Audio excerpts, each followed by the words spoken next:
Welcome to the Unfinished Work Show. I am Mike Lake in the building by myself. Just checking out my elbows to make sure that I wasn't ashy. But I appreciate y'all joining me here for episode 4.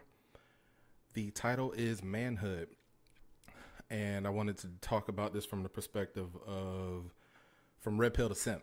So before I get into all of that, over the course of this last week, a few interesting things happened in the sense that I got some good feedback from a few of my friends, from a few people in the podcast space, from a few people in other media spaces, and even just people that I know or have reached out to me discussing what we talk about here on the show. It's interesting to get feedback on the thing that you're creating. And it's not that I'm creating it in the sense that, like, the conversations are conversations that we have as men and as people that are trying to achieve goals. So I'm not trying to take credit there, but just creating like not necessarily a platform, but creating a community or discussion space for people to discuss these kinds of things. Because I found, and I told y'all this on episode 1, I found that I've been in these types of conversations in various formats, in and out of church, in bars, in hangouts, on guys' nights, that these types of discussions are being had. But in 2023, it's dope. Like, don't get me wrong, it's dope to have your network. It's good to have your people where you could sit down face to face and interface. I said face a lot right there, but basically sit down at the same table and interface with each other in a way that is real and tangible. But in terms of reach, the ability to reach more people, nothing beats the internet. And I think I'm gonna take this off. This keeps clicking. Nothing beats the internet. And when you check the analytics and you see stuff like somebody in another state or even another country watched your video throughout its entirety, nothing really beats that feeling of, oh wow, like, that's cool. I mean, it could be a bot or something, but I'm gonna go on faith and hope that was a real person and they got something from it. And that there's more like them that join in. I find myself in other spaces on Discord and other spaces where I'm conversing with people from different states and countries, and even just having that ability to just sit down in my room or my office and talk to this person over here, give them advice or ask them questions is pretty cool. And I just wanted to say that, just getting good feedback. It feels a little bit good. And I want to keep this thing going. If you could do me a favor, when you do watch this, if you're not watching it live, hit the like button and then share it to somebody who you believe might gain something from it, who could offer something to the group, and that somebody else can gain something from them. I also wanted to add that on top of the general commentary of people absorbing the information that you're putting out in the space, very, very specifically, I had 2 separate convos. I had one with a homie who asked me, why am I doing it live stream? They didn't think that I should be doing it live stream. The reason is because eventually what I hope is that this platform could be big enough for 5 to 10, 20, 100, whatever number, reasonable. Let's say, modestly speaking, 5 to 10 people can come, sit down, chop it up in the chat. We can bounce ideas, and it won't just be me talking at a screen. It'll be more of an interface more like I'd be a moderator to a larger conversation. So even though right now it's not 1,000 people in here and it's not popping like that, I'm gonna do what I need to do on the back end and market it to make sure that it gets to that level.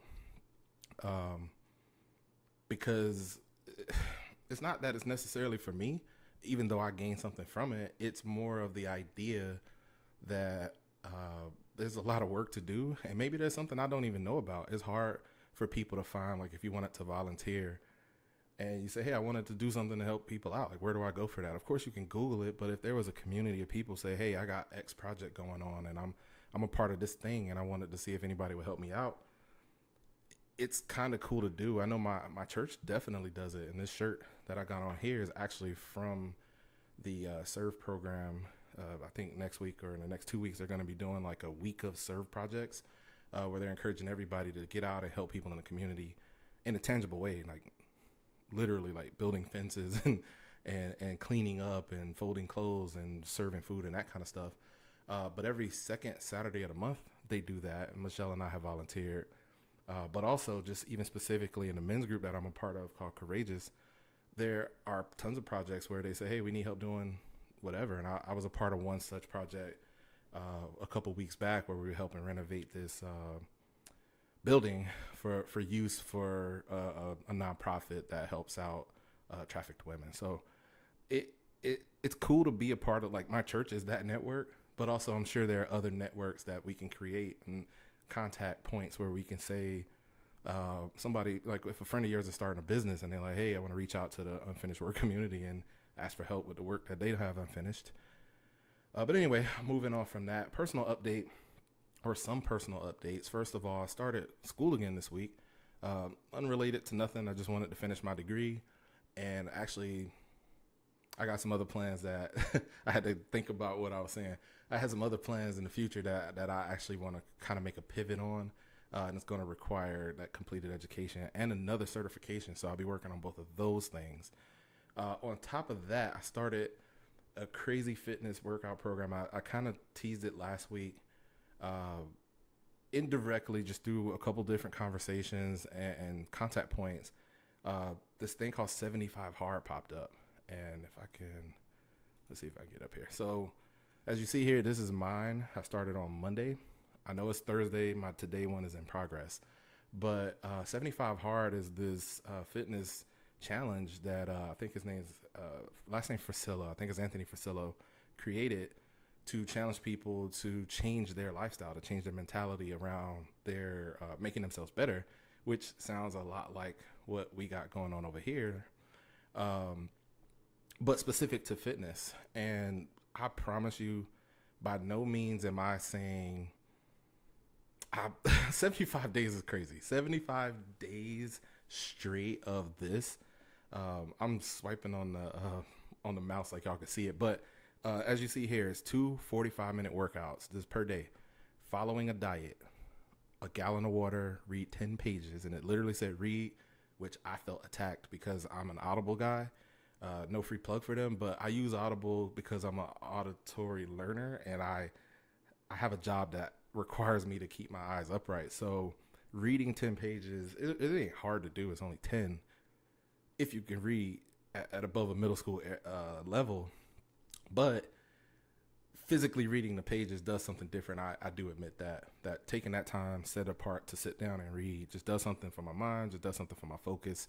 And I'm intermixing explaining what's happening and me going through it, even though I'm only 3 days in. But anyway, back to the point. Gallon of water, read 10 pages. One of those 2 45-minute workouts must be outdoors. Take a progress pic every day and no alcohol or cheat meals. And so far I'm 3 days in. Today is day 4. I already got my 1 45-minute workout outside in. And after I'm done here with this pod and eat and spend some time with my fiance, I'm going to hit the gym again like I did last night, which was an interesting feeling. I don't think I've been to the gym at night in a long time. But what this has done for me, and I was talking to one of my close homies, Donovan, about this, I don't know if I could do the 75 just because, not because I can't meet the challenge. Physically, it takes a toll. But the thing I like about this challenge is that there's no specifics to what that workout has to be. You can do, like, I found myself doing like the Nike app, the Nike training app, where you might do some plyometric exercises. I've found myself walking, just straight walking for 45 minutes. I think I did 2 miles earlier today, just walking, something I wouldn't normally do after I get off work. It's challenged me to meet, it's basically pressed me to meet the challenge. And it's already changing some of my ideas around this thing. I'm tapping my gut. So if I want to get rid of it, I've always known that I had to change that. And I talked to y'all these last 4 episodes or 3 episodes about doing the things that you need to do to make the change, holding yourself accountable, and talking about different topics that people need to focus on to turn that corner for themselves. And I told y'all straight out right, and I'll tell y'all again. I'll tell anybody who want to listen. If it ain't obvious by looking at me, fitness is probably one of those last points in my manhood count tally sheet, bingo sheet, that I need to conquer in order to be fully well-rounded by my own count. I'm not saying that you have to hit this. I'm saying when I listed off the things I wanted to improve, fitness was the fourth. That came after faith. That came after my relationship with my girl, and that came after my business. Some of you might be saying, "What about your kid?" My kid was 18 when I started making this list, so he not that I'm done being a parent, but I'm done being a parent to a child. He's 18 now, so my advice is even different to him. Anyway, so the four things I wanted to conquer, fitness was the last one. This challenge is going to push me to meet it and push me in different spaces, such as no alcohol. I have drinks. I've been social drinking, but even this year I've cut back on my alcohol. I was going to say usage, but that sounds like a drug. I know alcohol is a drug, but my alcohol drinking, let's just say my drinking. I cut back on my drinking this year. I've even gone at least a month. I think it was February. Yeah, I picked the shortest month. To just go dry just because I wanted to do it. That for this, I'm gonna do it. I'm gonna try to meet the challenge. And here's the point of the 75-day challenge. 75 hard. If you miss a day, if you miss any one of those things on any given day, you start back over at number one. So it's kind of like a AA program for fitness. It's 3 days sober. I'm 3 days sober. I don't have a chip, but my app up here. So I'm gonna take this off because they don't need no more free promotion. But 75 hard is what I'm doing. It ain't easy. I know that's in the name and it sounds cliche, but to go from not working out at all to twice a day has been interesting, and I'm going to keep pushing. I'll keep y'all posted as we go. All right, so back to the topic. So manhood, red pill, you know what I didn't have is my phone. Red pill, from red pill to simp. Have you been on the internet at any given point over the last year, 2 years? You've heard these terms tossed around in many different ways. Some see it as useful, some see it as toxic. Anything can be weaponized, and these two terms certainly have. But also, I'm sure there's a whole group of people that would imply that, they would implore that it actually helps. If it helps you change your way of thinking without going too far into the toxic side, I think it can be good to try to think outside of the whatever box it was you were raised in, or that you grew up in, or that you put yourself in. So red pill is generally defined as men, from the Matrix. You got red pill, blue pill, Morpheus offered the truth. Open your eyes, the revealing truth. You take the red pill, and it's generally a topic geared towards men, to open your eyes to what's best for you, or for you as a man, basically. And you'll see a bunch of different people, and I'm not going to name names, but just Google it, just discussing these different topics. And in a lot of ways, you'll listen through for like your Kevin. I said I wasn't going to name names, and I'm going to name them. Kevin Samuels and what's the old boy name? The light skinned dude, the Russian dude. Can't think of his name, but people like them. Honestly, somebody could clip this podcast and take a piece of what I said and make it sound crazy. But sometimes you could find some value in the nonsense. A lot of it's for entertainment. A lot of it's for clickbait and controversy and that kind of thing. But if you pick your nuanced points from it, you'll see that you don't want to be fully red pill, and you don't want to be fully this other thing, which is a simp, because that's the opposite. If red pill is the toxic, like aggro male, alpha male side, or deemed as such, then simp would be the opposite. That's the guy that's looking to curry favor with the opposite gender by just kind of bending over, tail between his legs. Kind of guy to just add what he believes to be value to his play for any particular woman or any group of people that happen to usually be women. I'll tell you the honest truth. My advice to my son or anybody young enough to care to listen, you don't want to be too extreme on either side. You kind of want to be, you want to be in the middle, because in the middle is actually where you have the best features of both, where you could be clear-headed, focus on what you're doing, reach out for your mission, being dedicated, disciplined, and all those things, like some of the teachings of the red pill. But also, you don't want to just be this toxic aggro jerk, because you got to interact with people. I mean, at minimum, you have to do business with both genders. At minimum, you have to be in a network of people. And to be honest, even the toxic stereotypical toxic aggro male is annoying to other males. It's like you're going too hard, you're trying too hard. So anyway, just keep that in mind. The dichotomy between the red pill and simp terminologies, there's a lot of space in between there for you to find who you are. And I believe it was last week. No, last week was fear. 2 weeks ago we talked about identity, and what identity you subscribe to a lot of times has a role in what it has a role in the way you portray yourself. And if you ever heard anybody say they was an alpha male, they immediately started acting like it. And it's just this weird thing where most men who deem themselves as a leader of most groups, they don't have to say I'm him. Now it might be fun to say and do in sports and stuff, but within reason, you never see anybody. You don't see a CEO walk into the building like announcing that he's the boss. He just be in the building. You don't see kings of countries. Maybe that's a bad one because they do a lot of gaudy stuff. But you get the general point. If you're him, you don't have to say you're him. Other people will say you're him. So keep that in mind. One part of the conversation I wanted to touch on was, is it misogyny? It can be. It can be weaponized in that way. And I know there's a lot of guys. Andrew Tate, that's his name. I know there's a lot. That's random. I know there's a lot of people who subscribe to these movements who are disenfranchised from otherwise being dateable, if you will. This all related to dating. These two terms specifically come into play when you're talking about dating.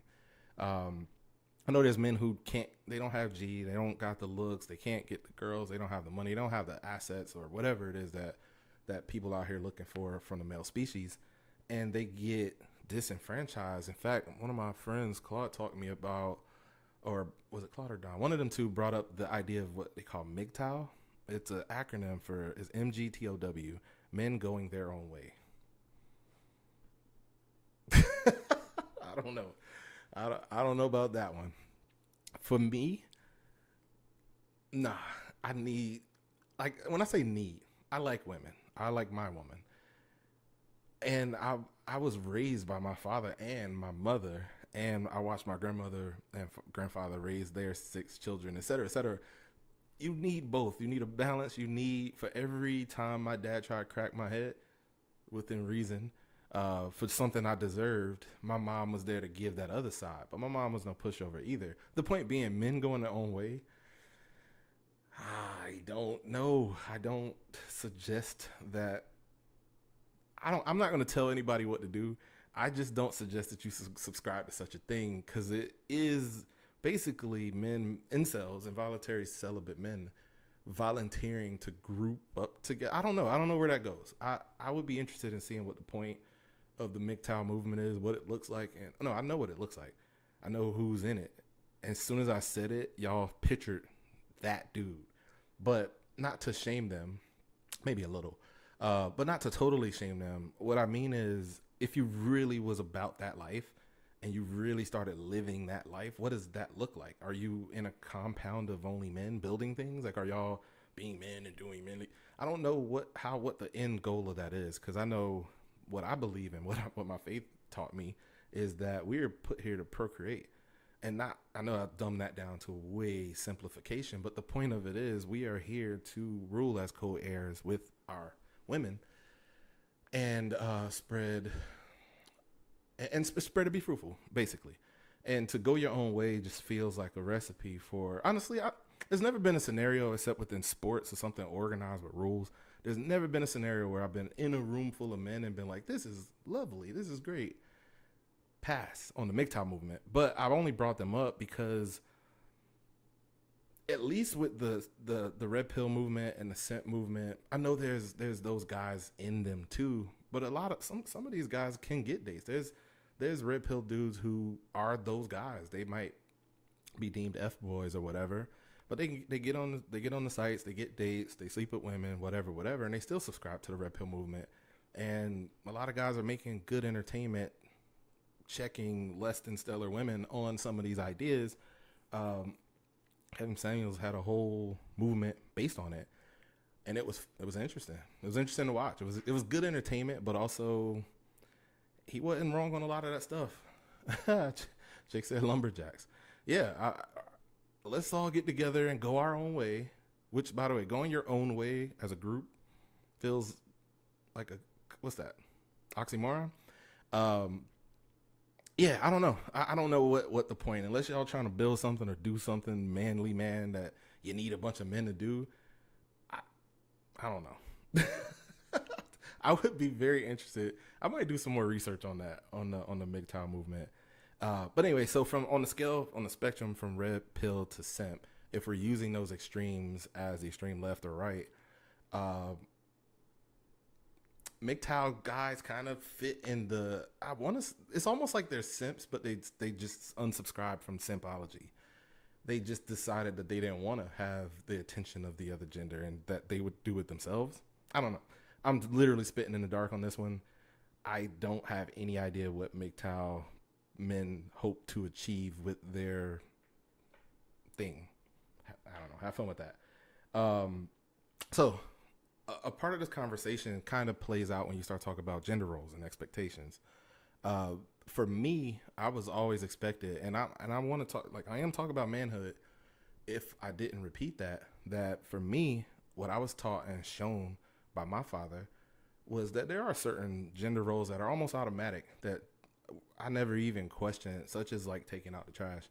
But then there are others that might even be flipped on their head, such as my father was the one who cooked the most when my parents were together. My grandma was the cook in that relationship. My father was a cook in theirs. It had nothing to do with nothing, but different time periods, different upbringing, different people. I'm the cook in my house. I cook good. I throws down in the kitchen. But what are your expectations and how much do you have to adhere to them? I guess it kind of really just boils down to, if you are in a relationship, that's a conversation between you and your spouse, or at least some understanding of who does what should come down to, what you do best. There's things that Michelle's way better than me at, and I'm gonna let her do them, because why would I want to do a subpar job at something she does really well? Like the budget. She handles our budget. She's a whiz with Excel. She's crazy with the numbers. She does magical work with our budget. Of the two of us, if you know me, you know I'm not the budgeter. I'm probably the spender, and it probably gets on her nerves. I say probably, knowing we literally just had a convo about it. But the point of it is, we play to each other's strengths, and then we shore up each other's weaknesses, despite whatever the typical gender roles and expectations are. I remember a few weeks ago, this has been going on for a minute, but on the internet, there was this whole thing about boys getting a kitchen set. I don't know if y'all saw that. I don't know if y'all be on the internet like that, but I do. And it was kind of funny. It's just funny. Like, would you buy your male child a kitchen set? I might. I don't know. When my son was that age, it was 2005, and we were in a different headspace. If I had a kid today and it was a boy and he wanted a kitchen set, I guess, if his mom wanted to get him a kitchen, no, I'm not. It'd be interesting to see. It would just be interesting to see. Of all the things, I never, now that I think back on it, there was never a time, like, I did just kind of buy Mike stuff, but there was never a time where I was like, I'm buying this because him must play like boy. That never crossed my mind, and it probably subconsciously did. But ultimately, he was attracted to the things that fit his particular gender. Salute to Gordon Ramsay. He just liked toys that shot things. He liked toys that looked mean and sharp teeth. And I'm not saying that if I had a girl and she wanted those things, I would prevent her from having them. I think the most part of the gender role discussion comes as it relates to kids when we are talking about young boys. Because I think it's fair to say, I remember even back in my child days that there were girls who were tomboys and they was totally, wholly accepted. It was never a problem or even looked at as weird. Girls was balling with us, they was balling. Can you play basketball? All right, cool, let's roll, let's go. Can you run? Can you jump over fences? Are you down to get dirty and scratched up? If we doing it as a group, then that's what we doing. It will get really interesting if you put us in a situation where, using a stereotypical female child gender role, if one of those kids was like, hey, let's go have a tea party, and then all the boys was like circled up having tea party. I'm not I'm not mature enough. I just don't have a kid, so I'm not invested enough to discuss it. Um, as y'all listen to this on playback, drop a comment and tell me: are you mature enough as a man so that your boy child play with a stereotypically girl set of toys? It ain't even gotta be as like far on the end of the spectrum as Barbie, but just something reasonably like a kitchen set. What was a kitchen set where you actually can like cook stuff? I forget what it's called, but gender roles get interesting when they clash. If, for instance, my fiance picked up the trash and tried to take it out, I bark. Hey, whoa, whoa, hey, what you doing? Put that down. When she when she messed around with my toolbox that time, and I say my toolbox is her toolbox, whatever. She's an engineer, but I use it. It's all my stuff in there. When she organized it in such a like what a girl would do to organize a toolbox kind of way, I remember my dad was laughing. He was cackling, laughing at me because I was on the phone with him asking him how to do something on my car at the time, and I was like, what's going on here? I was confused, and there's like nails and Tupperware. It was wild. Like, babe, if you watch this, that was wild. Don't do that. I like the mess. It makes me feel like a man, I guess. I should I beat my chest here? But when you have gender roles, there's certain ones where if your spouse tried to cross them and y'all already established like that's my thing, it gets interesting. Now, if I'm not here or something, she's fully capable of taking out the trash. She's fully capable of doing all these things, just like I'm fully capable of doing all the ones that stereotypically fit her, like the dishes and stuff like that. Um, that's how my mom raised me too. That's how my dad raised me too. That's how my grandma raised me. But for the people who have more extreme versions of this, like there's some guys, and I've heard guys say this, even not just in jest, but seriously, if a woman can't cook, she ain't for them. And cool if that's you. I I don't know. I never had an issue. I don't know. Most of the women I dated before Michelle could cook, and not just before Michelle could cook, but like were the cooks that wouldn't even be like a contest. When you like, imagine being married to a chef and telling them you finna cook a meal. Like, you don't go sit down. What you doing? Get out of here. That's kind of what I was getting at. You know what? I'm gonna throw to a video. Let's see if I can get this up. So I don't know if I'll be able to hear this. Let me see if I can put these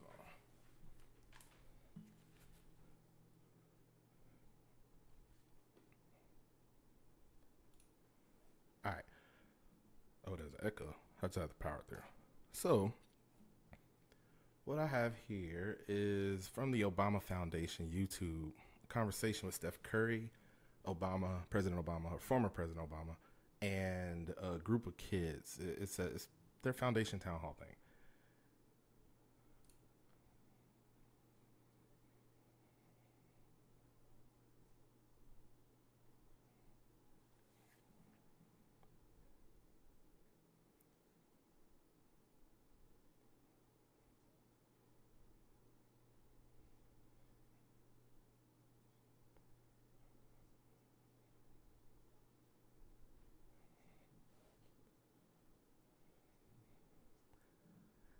So the kid who asked the question basically asked about spaces for young men and men to be vulnerable, and how does that play on their confidence? And I'll let him finish answering here. Oh, Jay said he can't hear it. Riveting TV. Hold on, let me take these off so I can hear myself. It's riveting TV when the audio doesn't work. I know what the problem is. It's gonna take me too long to figure out. So I'm gonna go ahead and change this off for a sec. The gist of it was the kid asked, "Can he? Is there space like the program that they created?" And I can't remember the name of it right now. But is there space for men to be able to sit down and talk and be vulnerable? And honestly, kind of some of the things that I talked about here on Unfinished Work Show. And he essentially started off by saying that there are celebrities who may present as confident. Like in our culture, we look at these ideas of being rich and famous as the benchmark for like that guy has it. He must be confident. And then he alluded to the fact that he knows a bunch of people who are rich and lack confidence, that it shows to him in weird ways, probably because he is too. Uh, but one of the doper points he went on to make at the end was that having an opportunity to be vulnerable and share some of the things that you're going through with other people who might understand it, especially if there's mentors of, a part of that group, or even just other men, it opens up a lot of avenues for people who are struggling with some ideas or struggling with some situations to gain the confidence, that the true confidence, that real confidence to say, I can see a problem, I can go through it, and even if it's tough, I can sit down with somebody, bounce some ideas, and then gain some, knowledge, and then go and start tackling that problem and gaining my confidence from it. So sorry y'all couldn't hear the video. It's always something. But I like that layout. I was working on that earlier today. I got to do a little something about the backdrop, but I was rushed at the end because I was scrambling again. I'm always scrambling on Thursday. Something crazy always happened during the day at work. So they also went on later to talk about the unhealthy ideas, and I think Steph Curry answered this one first. The unhealthy ideas that present themselves within manhood, that the idea that you are a ladies' man and that means something and that holds some kind of value. I think it's so cringy because you could tell his age. President Obama was one of the coolest president we ever had, and genuinely like black, not even just black, like American royalty by my count. I don't care what your politics are. Dude, smooth. But it was super dad cringy when he talked about women twerking all over the place. It was bad. It was like, but his point was basically that you don't have to have a bunch of women twerking on you to give you status. That you don't need a bunch of gold chains and all the shoes in the world is never going to make up for what is actual healthy interaction as a man. That your place in the world, the way you move through the world, matters as it relates to true manhood. That even these ideas I discussed earlier, like red pill and simp, don't have a place when you're talking to real men. When you sit down with real men, if you ever been in the presence of a real man, if you ever been in my presence, you like, we play and joke around and stuff, but for real, like when it really comes down to it, I get stuff done. And I never really, I'm not gonna say never. In my younger days, I probably subscribed to some of those ideas of chasing women and trying to be a ladies' man or whatever I was able to do back in those days. This is where Jake can keep me accountable because he was there. I'll get you the link in a sec, Jake. But that these ideas are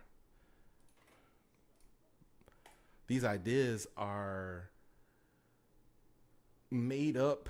Basically, you ever heard of the idea of silent majority or the loud minority? The loud minority in a lot of cases are the people who are doing the least of the thing, but they speak the loudest about it. They're in front of us. They're out and about. They're ranting and raving and bragging and doing all this stuff because they're puffing their chest and showing bravado to try to prove to us that they're doing the thing that they want us to know they're doing. And that's not what's really real. When I look back at my group, if I look at my friend group right now, my closest friends, I think it's 13 of us in that chat, and I'm pretty sure at least 9 or 10 of them are married, and I'm engaged. I have to verify that math, but the point of it being that even for us, if you knew us back in the day, that we move differently too. But that's the thing about being a man. As you mature, and we're not just talking about maturity from like puberty to high school, puberty to the end of high school. We're talking late 20s, early 30s, pushing into your 40s, when you start hitting your stride and getting your money right and cleaning up and maybe even turning gray and getting round like I am now, that while physically I may be on the down slope, everywhere else I'm on the upslope. And that's because I have matured in those areas. My financial status at 20 versus my financial status now is night and day. And it's not even as simple as saying like, oh, but if, for the people who went to college and started off at a good job, you even improve from where you started upward as you go forward, because you get more skills, your network grows, your opportunities grow, and you put yourself in the right spaces because you're not wasting time on the nonsense. You're not out at the bar 3, 4, 5 times a week trying to chase skirts. You lock in, you tie down with a good lady. And that's the other part of it too that I found even since I've been not just engaged, but focused seriously on my relationship in a way that was moving towards marriage. Um, it feels different. Our conversations are different. Mine and hers conversations aren't separate. It's what we doing, where we going, what's the next months of this movement look like. And as she comes over to join the ranks of being a lake, and we discuss little like things like making little lakes, these things matter. And I didn't have that opportunity when I had my first kid, and because I didn't plan my first kid, because I was too young and dumb and mature and in love or whatever whatever was happening back then to look forward far enough to say, how does this financially hurt me? How does this put me in a handicapped position to work from behind the 8 ball by starting off before I went to college, by starting off before I established a career, by having a kid? Then it, in those ways, it hurt. Now, it also grew me up a lot. I don't want, my son checks these out, I don't want y'all to think, he knows this, but I don't want y'all to think that means like, oh, he ruined my life. By all means, having him was one of the best things I did in terms of me raising a little me, was that. But I'm talking about, if you look at the finances, it's a kick in the balls at 19 before I literally had any real work experience. But even for me, starting where I started, if I started behind the 8 ball and you started off with a 4-year degree, you're making more money than you were when you started. I'm making more money than I was when I started. And I also have the pleasure and the experience of having raised a child at this point. So when me and Michelle talk about doing it, it gets interesting because now I got that experience plus the maturity of all those areas in my life that needed to be improved. These conversations are what manhood is. It's the thought process that if you're lacking something, then you got to fix it. I told y'all a few weeks ago in terms of identity that when it really comes down to it as a man, what manhood is to me is this idea that really nobody's coming to save you. If the world ended tomorrow and nobody's showing up at my door like, hey man, we just came to check to make sure Mike Lake is good. Nah, Mike Lake making moves. I've gathered up my family and I've retreated to my pre-planned apocalypse meetup location. Don't act like you don't have one. I'm there. Meet me there. If I gave it to you, we'll carry on together. If I didn't, you ain't in the network. you ain't in it. But no, truthfully, nobody coming to save you. If this wall behind me fell down right now and the front of my house was open like Cleveland off of Family Guy, nobody cares. Do I have insurance? Do I have the ability to make the moves to get the thing fixed? It's not like, and I'm not saying people aren't good and they're not going to show up. I mean, I'm literally wearing a serve shirt. I've literally helped people myself who are in need. But what I mean is, ultimately, I know it's on me and it's on you. If you're hearing me, tell me a time where you got bailed out just because. Like, even if we were on a ship and the ship began to sink, it's women and children. They're literally telling you, figure it out, bro. Can you swim? Can you float? Or, I don't know. Good luck. But we saving these women and these kids. And I agree with it. This isn't me saying don't do that. This is me saying I realize that means that I got to save myself. And you should too. Now, I did have a second video to play. I think I'll just try to summarize as best I can, and I'll throw the link in the comments. But this one was interesting to hear. I didn't know this because I am totally foreign to this way of dating. When I met Michelle, dating apps weren't a thing yet. Tinder wasn't out yet. That isn't to say other things like, what are those, the ones, like the ones that got commercials? Excuse me. I forget what they're called, but those existed, but not in the format of an app that you could just download and use to meet people. So anyway, the video was from CNN and they were discussing where the boys are. And they were talking about, it sounds super weird, but they were talking about how men are basically being left out. That due to social media and dating, women have more ability to choose a certain group of men, and that, let's say, they quoted stats. See, I wish I had the video. They actually quoted stats. I'm gonna do my best to paraphrase. If 10% of the men were getting the women based off their looks and their means and their ability to provide, that 10% has now shrank down to 1% because all of the women are choosing the same men within the dating apps. That's crazy. That I've heard people online quote stats like there are more men than women, and I'm sure there are. But for the men who don't even fall in the first 10%, to then have that smashed down to the 1% of those men, it's got to be rough out here for y'all. It's rough. I literally never been on a dating app. I don't know if I got on one, would I get clicks or swipes or whatever happens on the dating apps? I don't know. But the ultimate point that he was making, and this where it should worry you, because ultimately I'm sure there's some married people in here. I'm sure there's some people who ain't even serious or whatever. What, maybe you on the dating apps and you getting the dates. But where it should worry you is that he was alluding to this turning into an issue of safety, that as men don't like he did it in such a way more sophisticated way. And I'll just dumb it down to this. Most men do the things that they do ultimately not to gain favor from women, because that's simping. Most men do what they do to make a way for themselves in a way that also makes them sought after by the opposite gender.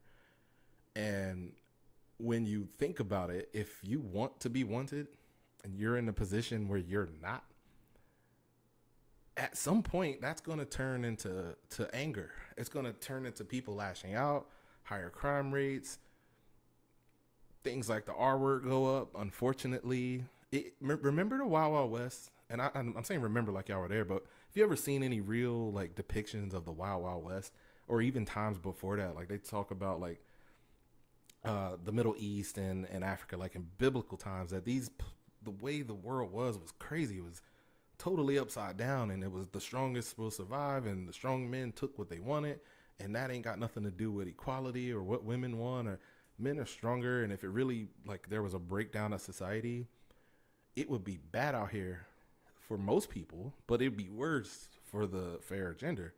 That he was basically alluding to men no longer cooperating and participating in society because they aren't getting what they want, so they not going to continue to do the things that are needed. Like, picture, when I heard this, I pictured like a dirty job, like that dude who was doing dirty jobs on Discovery. It's odd I can't remember his name because I think it's Mike. But the idea of, there are jobs that I'm not. You see these hands? I can't do certain jobs. I don't know how to use a jackhammer. I ain't climbing up and building no bridge. And there are men out here who are doing those things who then would unsubscribe, basically. And this idea of what dating apps has turned the world into, as there become more, as people grow up and more people turn 18 every day, they enter into this world of what about me? And as those numbers grow, maybe there will be more MGTOW dudes.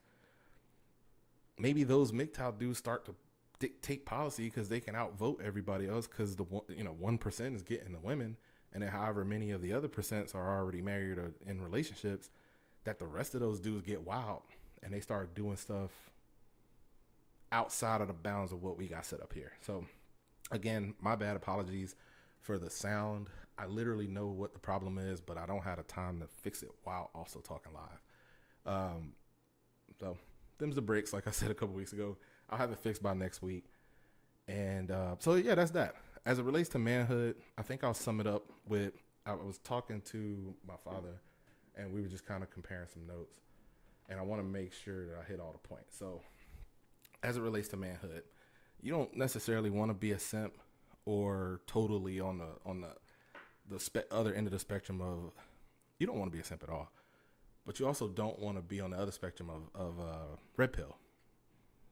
What I see as being a man, what manhood is by my count, what I found from watching my dad and how he moved, and other mentors that I was surrounded by, other men in my network, other men that I encountered throughout my day-to-day life, that it, in order to show this or to see it and then live it and then teach it to our young sons, a man is focused. He's mission oriented, which sounds super military, but your mission can be whatever your mission is. If it's to get a degree or get a certain job or take care of your family, mission oriented, that maturity plays a part. That maturity, texting me, but maturity plays a part. Excuse my language, but he has a certain level of dick discipline. And if you don't know what that is, figure it out. Dick discipline matters, man. You can't be out here just slinging it everywhere and expect it not to blow up in your face. Or at least if you are out here slinging it, that you don't let it affect or afflict you in a negative way that gets you off your mission. But I would say now, today, 38-year-old me, 20-year-old me would hear this and be like, what? But 38-year-old me is saying, come on, man. Stop wilding. Be selective. Stop sleeping with everybody. But anyway, maturity, and a man is there for his responsibilities. He's also willing to take the hit, which is an important part of it too. You've seen a lot of soft-made men that like to pass the buck and shift the blame and make excuses. You got to be willing to stand in front of whatever it is and take the hit. And I don't mean catching a bullet for just any old everybody. What I'm saying is, you put yourself out there, you try to tame this planet and make it yours in some way, and then if it don't work out, you stand on your own too and say, here's where I messed up, here's where I'm accountable, and here's how I'll fix it. Take the hit. And I believe the last thing basically is this is a radical idea, be open to share your feelings, but within reason. I don't mean be out here crying every 2 seconds about any and all everything. What I mean is, if you need to, go to therapy. If you need to, find a friend, an accountability partner. If you need to, seek clergy. If you need to, reach out to the people who care about you and ask them, will they sit down and have a conversation? Maybe they can give you some advice, or sometimes even just speaking it out loud is enough for you to get it off your chest. Because there's two things, and I don't have the time to go over them today. There's two things that are afflicting men and manhood at its peak and its severity. It's emotional men. Emotional men mess everything up for everybody. They get mad about everything. They pop off. They shooting people over nothing. They can't do anything that they want to do because they're too busy being too mad or too this or too that. Just don't be overly emotional. Don't lean on your emotions. Emotions are fleeting. And then the other thing is male mental health. That ultimately, the last point I made about sharing your feelings and finding therapy or talking to somebody in clergy or any of those things applies. It really comes down to you not trying to carry it all. I said take the hit. I didn't say try to win the war by yourself. That when you try to carry it all and you try to internalize these things, and some of it for some people is heavy. People really go through some real stuff and try to carry it all by themselves and end up trying to unalive themselves or succeeding at unaliving themselves because they didn't have or seek the opportunity to share with anybody else to get that up off of your chest. I'm going to tell you to sit down, get down on your knees and pray. I'm going to tell you to talk to somebody with some training who knows what to do with that stuff and how to unpackage it properly so it don't blow up in your head and have you out here doing crazy stuff to end your situation. If you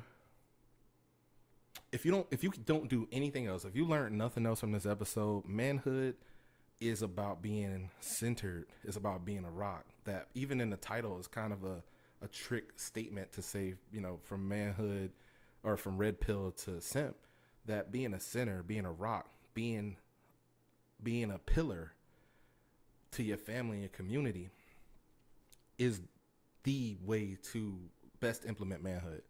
That when you don't do these things, when you don't share your feelings, when you too far on either end of the spectrum, when you try to go your own way or do any of these crazy things, you end up either way off the beaten path, out here mad and trying to take the world, or you end up trying to end it, and neither is helpful. There's too many resources. If you're watching this, you're watching it on the internet. There's literal apps that have things to do with therapy. There's companies your job might offer it or whatever. But the key of it is, in order to show true and proper manhood, you got to be strong when you need to be strong and vulnerable when you need to be vulnerable. Centered. Manhood is being a rock. That's the show for today. Actually, before I jump off here, let me read that question. Would it hurt my masculinity or ego if she didn't take your last name? Yeah. So the question was asked, basically, I'm engaged, and he asked if she didn't take my last name, would it hurt my masculinity/ego?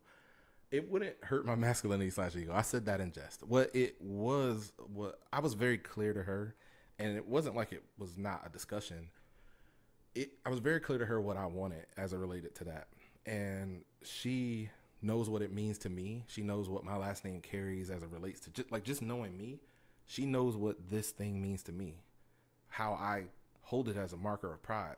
I know what I do as a lake man, what my father, what my brother, what my grandfather did. That I basically, when we were having a conversation, I showed it to her in a way where it wasn't like, throw your middle name away, let's Kobe it into the trash can. It was more of here's what it means to me, and as we go forward, I have nothing else that I didn't demand it or anything, but I have nothing else that I'm asking of you as your mate. I'm going to serve you in every way and carry you through all the fire. That what that means to me is that we share this thing, that our kids have this thing, and she understood that. And we play with it. Like one of the times we were at lunch or dinner with her family, and it came up because it just came up, and the jokes are the jokes, but ultimately, and I appreciate her for meeting me on that. But to answer the question at its true base level, it would be interesting to have gotten to this point and not have some level of conversation or ability to have sat down and say, here's what this means to me. Because if you're a man and you get to that point where it's hurting your masculinity or your ego and you didn't discuss it, I'm not going to tell those guys who go through that what they had to do in their relationship, but ultimately the conversation would have been interesting if she just told me no. I don't know how I would have responded to that. And in the words of Kanye, I guess we'll never have to. But I appreciate the question. Before I get out of here, I will keep y'all updated on the 75 Hard Challenge. And it's not a pass or fail for me. It's about changing my mentality around my fitness. I had that sit down conversation with my doctor. I actually got to follow up with her next week. And I'm excited. Like, me and this lady just met. We just started 2 weeks ago. I'm excited to tell her some of the changes I've already made and see what she's going to do as it relates to my overall health in that regard. But I'm going to keep this challenge up. And even if I miss a day and I start back at day one, I'm going to get back on and keep pushing. The other thing, if you're still here, you're still watching, I appreciate you. I appreciate all the good feedback. I wanted to give a special shout out to Ken Apperson. My man sat down with me. He's a producer and a radio host, and he does a lot of music related things out here in Tampa. Sat down with me. We had some good conversation about this thing. He cared enough to want to share his insight about unfinished work and how it could be improved. And he may or may not even come on as a producer. I don't know. He could be sitting in the room one day and helping me out here for doing some of those things, like I was saying, where I couldn't figure out the sound and talk and keep, being entertaining. But that's neither here nor there. I could produce this whole thing by myself. I just can't troubleshoot while also producing this thing by myself. So salute to him for taking that time and really pouring into me. He's I love that dude. He's genuine. He's helpful. He's always been a good guy ever since I first met him. And salute to him. I think y'all can find him at Ken Apperson if you care to check his music or anything he's doing. If you're into music, he got connections. He's really networked out here. But anyway, salute to him. Thanks to all of y'all. Anybody who shot me a text or gave me feedback or told me it sucked or whatever you've done to help try to push this thing, understand that I want to build a community of men improving themselves and helping others to do the same, because there's a lot more work to do. My creator's not done with me. He's not done with you either. Unfinished work. We out.